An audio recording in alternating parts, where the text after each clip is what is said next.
It's so ironic I found a car magazine, an actual magazine, after I was just talking about it. Oh, Ferrari. C2, distractions. What do we have here? 308 GTSI. Phase associated with Magnum PI. Yeah, okay. Thanks for letting me know. 92,000 miles. Wow, I've never seen a 308 with that many miles. 62 grand. Pass. What else do we have here? Ooh, Testarossa. Love a Testarossa. I've always dreamed about owning Testarossa. Oh, it's well over 100 grand, but maybe I could no. Oh, look, a sea of muscle cars. I wonder how many people bought those with home equity in 2005. More stuff I don't want. Ooh, that brown Rolls is kind of interesting. Some Boxster, some 911s, common stuff. Ooh, an R&H T. 34 grand. You know, I could pull that off. Am I crazy? What do we have here? Grand Sport. One of my favorite C4s. 43 grand. I could do that. Maybe 32,000 miles. But I want a coupe. Oh, whoa. Oh, beautiful. One of two. Torch Red 1,200 miles. 64 grand. Nope. Oh, what else do we have here? A bunch more muscle cars. What? Wait, what? Only $65,000? $9,000? I'm out. Hello everyone, and thank you once again for checking out my channel, Imperi Auto. After my silly intro, I want to talk a little bit today about some of the hidden costs and expenses and impracticality and other issues that we sometimes don't think about when we're oogling about cars we dream of owning. And I am as guilty as anyone. Hey, I was just excited I found a physical magazine still existing that has cars in it. Now, most of them were overpriced. But I digress. If you're new here, thank you so much for checking out my channel. I've had some funny comments on my previous videos. Just a quick summary. I started this channel a couple years ago just because I'm a car nerd and I love talking about cars and driving cars and all this stuff. And unfortunately, I got sick for about a year and kind of let the channel sit, but I'm back and I'm excited to be making content again. I am very much not AI, which is funny that so many people commented on my previous couple of videos about how glad they are to hear a real human speaking. So yes, I can assure you, I am a real human. So if you like what I'm doing, I would really appreciate it. Hey, it doesn't cost anything. Throw me a like, throw me a subscribe. I've got a lot of cool stuff coming up soon. And leave me a comment on the video. I love interacting with everybody. I've met a lot of cool people, and it seems like we're all just car people. It's a fun thing to chat about. So let's get into it.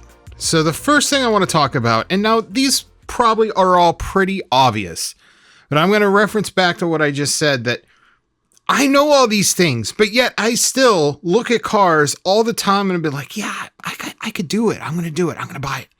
And then I second guess myself and reality hits. But we're going to talk about some things that maybe some people overlook when they jump on that great price of their dream collector car. The first thing I want to talk about is storage, preservation. Not all of us have the luxury of owning the big mega mansion with 7 garages.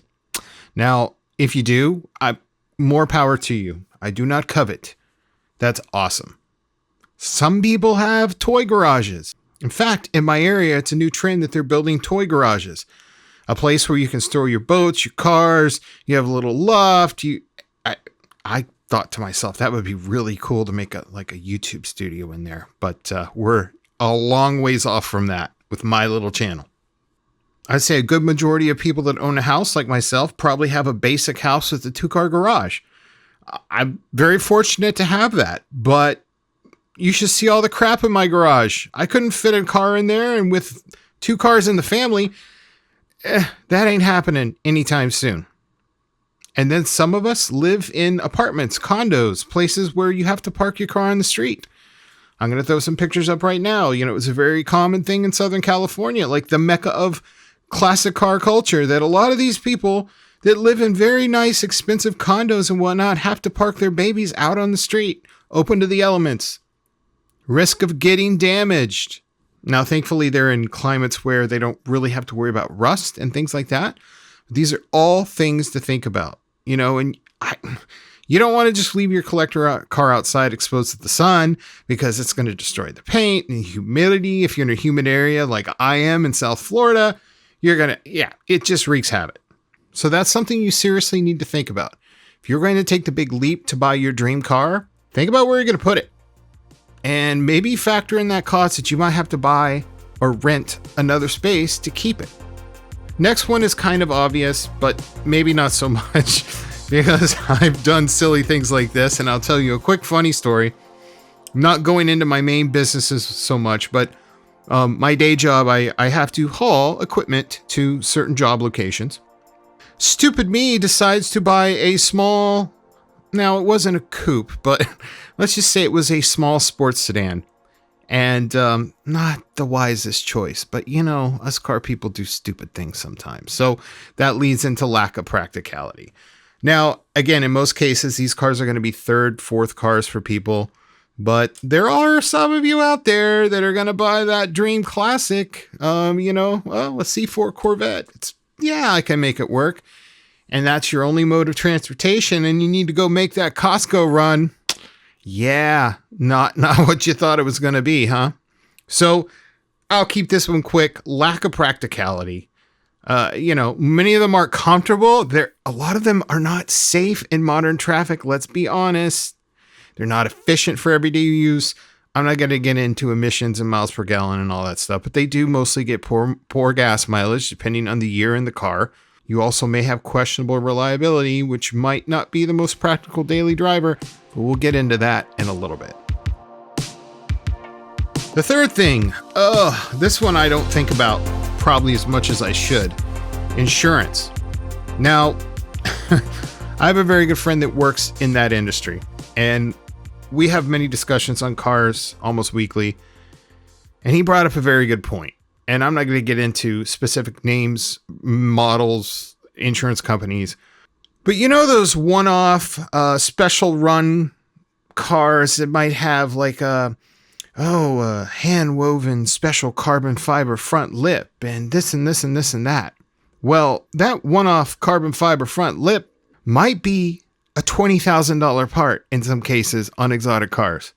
And certain cars like that, as they age, if their value is, let's say, I don't know, $30,000, $40,000, and the only place you can get that special edition one-off carbon fiber front lip is directly from the manufacturer, and you smack it on a curb or whatever, and next thing you know, you have a $25,000 repair on a car that's valued at $45,000. Not a good proposition.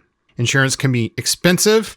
Now, they do have obviously collector car insurance that you can do stated value, but that is made for limited use, limited use as a collectible item.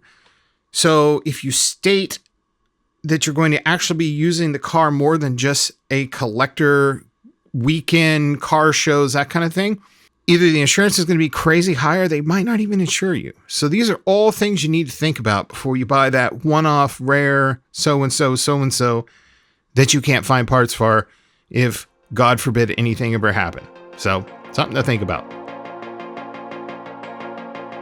Another on my list is market volatility and investment risk. Now, not all of us buy our dream collector car as an investment. I would not be that person. If I'm going to buy a car that I dreamed of owning, it's going to be because I want to own it and I want to enjoy it. Now, if there is some investment in there along the way, wonderful. But I do know a lot of people that buy cars purely on speculation. And it was bad. I made the joke in my intro about the taking equity out of your house in 2005 to buy muscle cars because people did that. And the market got flooded. And the market got overpriced and they all crashed. They've leveled out a bit. The market's flooded with a lot of junky restorations and Bondo-filled crap boxes that went for big money in 2006. So these are all things you need to take into consideration. And trends change. I hate to say this, but my parents' generation are slowly dying off. And that was their generation of cars. Mine is a little different. As trends change and the people that wanted that 68 GTO can't get in and out of it anymore or stop driving, people in their 30s and 40s, my age, aren't as interested in those. Now, I'm not saying I don't love them, but if I was going to go buy my dream car tomorrow, it wouldn't be that. So you have to remember, trends change. What's hot today may cool off in a month, may cool off in a year, and spending a ton of money on a restoration almost always never returns the money spent unless it's a really, really special car. So all things to think about. And I'm going to say last but not least, we got to talk about maintenance, repair costs. Parts are scarce now, guys. Parts are getting scarce now, folks. And a lot of the parts being produced are junk. Sometimes you're going to have to make custom-made parts. You're going to have to count on an aftermarket of enthusiasts that are passionate about whatever car you may have that will rebuild the weird module that has bad solder joints from 1982. And a lot of these cars, there's just, the parts don't exist. And unfortunately, it's only getting worse. There was a time when manufacturers would support a car for many, many, many years, and that just doesn't fit the business model anymore. They want you in and out of that car. Really, if you go buy a new car today, they want you in another new car in 3 or 4 years. That would be their dream business model. And they want the car that you traded in on the new car that you bought 3 or 4 years ago to be totally off the road within 10. It sucks, but that is the world we live in now. So keeping our precious, beloved, collectible, classic cars on the road may be trickier than you think. I went on in other videos when my very first car was a Z31 300ZX. I love the car. I would own another one today if I could. If I found the right one, I'd buy it tomorrow. That being said, it's hard to find parts for them now. And Nissan doesn't care about supporting them. Certain trim pieces are unobtainium. I'm not in the point in my life that I'm going to go to every pick and pull parts off wrecked cars. So, that detracts me on really pulling the trigger on one. So I would say don't neglect thinking about parts availability, horribly high maintenance. I'm a fan of British cars. I know they can be a nightmare, and I know they can be so expensive.